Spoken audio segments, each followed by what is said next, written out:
Right, as a special Christmas treat for me, the production team here have given me a chance to do one of Matt's regular features on my own specialist subject. Take it away, Sir Lindsay. It's time for the politics of. Nobody does it better. For your eyes yonder, live and let die. Gold finger with a view to a kill. You only live twice, or so it seems. One life for yourself and one for your dreams. Oh, I feel like I'm watching ITV already. Yes, it's the politics of James Bond. Because if you were listening to yesterday's programme, we were chatting to Clive Myrie about Celebrity Mastermind, and he mentioned that when I was on Celebrity Mastermind, which I did win, my specialist subject was James Bond, specifically the James Bond films of Roger Moore. But then we thought, to what extent is 007 a political character? How has he changed with the times? What do the Bond films and the Bond books reveal about the politics of when they were written, when they were filmed, and how they feel when we're watching them now? So here to discuss the politics of James Bond is Mark O'Connell, a Bond fan, author and pop culture commentator. Hello, Mark. Hello there, hello. And culture reporter Natalie Jameson. Hi, Natalie. Good afternoon. Right, so much we could discuss here, and we've only got 9 minutes. Mark, where do you want to start with the politics of James Bond? Well, I mean, there's two sort of sides to the Bond coin. There's the literary side and the cinematic side. And the cinematic side has gone to great pains to avoid politics. The sort of global politics and the ones that can get into trouble if suddenly your villain is an IRA terrorist or a Middle Eastern terrorist. That's why the films are often they'll slightly work on a different plateau and a different level. The books, however, although the Russian, I mean, in this Cold War, I mean, the Russians were the clear baddies a lot of the time.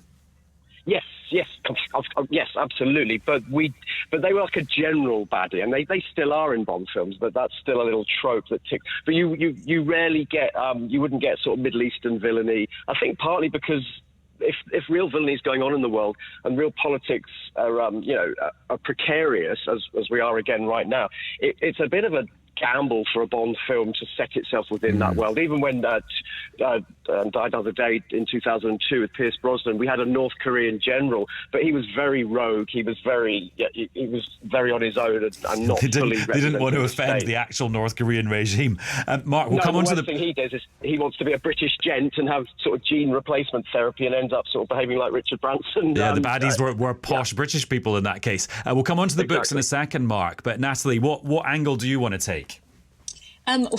This is probably predictable perhaps, but it's like the sexual politics, I think, of Bond that have always fascinated me and are ever evolving. And I think that's part of the nature of the discussion of the films, especially over the last 20, 30 years, maybe even more so, have become even more to the fore. You know, it's why we had like Phoebe Waller-Bridge, like writing on No Time to Die. I think it's fascinating that, we're 25 films into this franchise and not one has been directed by a woman as yet. So if I was going to predict what's going to happen next with Bond, I would like to see a female director take that on because there are some great ones out there. What was interesting when I was preparing for Celebrity Mastermind a few years ago was watching the Roger Moore films, and I expected them to be mega sexist. But what surprised me was actually a lot of we don't say Bond girls anymore, but the female characters actually were quite kick-ass. They were top Soviet secret agents. They were marine biologists who could use a crossbow. And so I was surprised that the female characters themselves were stronger than I remembered as a kid. But then they're in bikinis and they're getting their bum slapped by James Bond. So that's not feminism, is it? Yeah, no, it's not really. And also I think sometimes it's the kind of almost the casual moments, because I agree that it's great to have seen, like women can do all these different jobs and that's been happening for a super long time. But, I think one of the famous ones, right, is like is it the opening, I think, of Goldfinger, where Bond, the Sean Connery Bond is about to have a little roll in the hay with Pussy Galore, played by Honor Blackman. And he's really forcibly kissing her. They're like play fighting. And then he's kind of holding her down. I mean, I remember that being on TV a couple of years ago, and my son was about 10 at the time, and he wanted to turn it off then. He'd seen a few things, but he was like, oh, I don't think that lady wants that, does she? And you're like, no, she doesn't. But is it okay if it still exists in the original film, but the people watching it are kind of a bit disgusted by it, even 10-year-old boys? That's okay then, isn't it? Yeah, probably. And, I think I can never remember who kind of came up with this quote first, but whenever you view any like TV program or film or whatever you're reading, you're always putting the context of your own lived experience and whatever context of the world right now, you're putting that into how you're viewing it at that time. And of course, that's ever shifting and ever evolving. And you cannot predict for that at all in all of the kind of iterations of how that could play out. So yeah, of course that's going to change. And it's good if it sparks a discussion as well. And don't get me wrong, I have so enjoyed watching Bond movies as a kid. So I'm not coming out of this from a Bond hater at all. I think they've served a really fascinating and important place in culture. And Mark, let's go back to the original source material, the Ian Fleming novels. No relation, as I say for the 9 millionth time of my life. What was going on in Ian Fleming's head when he was coming up with Bond, and how did that relate to the politics of the day? Well, Fleming first and foremost, and there needs to be a multiple documentary series by Amazon MGM in times to come, looking at how he was threaded into the decisions and the history of British society. That's for a different discussion. But he was highly aware of global politics. And I've always felt that Casino Royale, the first novel, 8 years after the end of the Second World War, it's his kind of antidote to all of that. And also a little warning. Fleming was very mindful of the little despots and people that are getting too big for their station, whatever their nationality, whatever their sexuality, sometimes or even whatever their gender was. He was always just a bit cautious of being, hang on, who's that there? So he would present. I think Bond is this sort of, weirdly non-political in the books, but that is very arguably and not true, because that he has comments on Fleming writes about homosexuals and homophobia, and Bond is actually pitched as quite quiet and non-judgmental about all of that. Likewise, the gender politics. Yes, we do have to look at these books and the subsequent films in the moment they were done, but that doesn't mean we can't enjoy them and see them for what they are. But yeah, Fleming, he would slightly himself be cautious. Yes, he would have his Russian villains, but he would have sidebars. He would have, people that had a little more quirks and also a bit of their own independent money as well.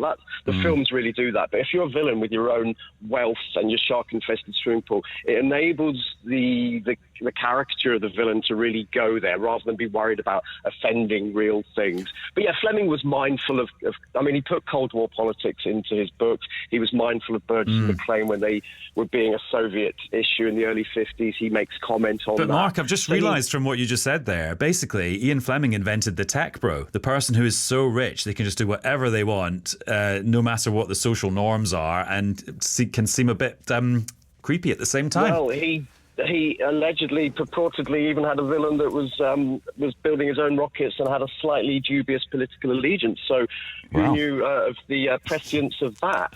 Natalie, let's do a bit of future gazing. So we don't quite know when the next James Bond film is going to be. I think we know the director.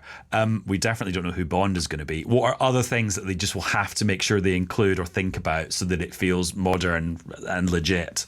Well, yeah. Well, I think the caliber is really exciting. So you've got David Heyman and Amy Pascal are producing. Amy used to run Sony Pictures, and she recently produced the Spider-Man movies. She did Greta Gerwig's Little Women, Challenges with Zendaya. David Heyman's famous for producing all the Harry Potter movies, the recent Paddington movies as well. So that's a good kind of mix, I think, of the people behind it. I don't think we've got like kind of directors yet. We've got casting is obviously still to come, and also where this is going to be placed in terms of age and timeline of Bond. Is it going to be a young Bond? Is it going to be, mid-career? Where are we going to find Bond at this point? I think Lashana Lynch's character was fascinating in the last Bonds as well. Yeah, because she took over as 007, yeah. She did, an incredible actor and like so good in that role. And I kind of mentioned like in terms of who is going to helm this. If it was a director, I would love to see personally like Gina Prince Bythewood, who directed Lashana Lynch in The Woman King. Fantastic action movie. She also did the action thriller The Old Guard with Charlize Theron. And I think that would be a really interesting dynamic to play with. Okay, very quickly, Natalie, what's your favourite film? Bond film? Casino Royale with Daniel Craig. Mark? A View to Kill, because I'm weird. Only as weird as I am, because that's also my guilty favourite as well. There we go with weird brothers then. Yeah, no, I love Yes. it. I love it. Yeah. Mark, Natalie, thank you very much. Thanks to everyone else who's been working on The Chorley Show the last couple of days. My golden eye looks at the clock and says it's coming up to 4 o'clock, which means it's time for Drive with Mark and, Chris and Sarah. Bye-bye. This is 5 Live Drive.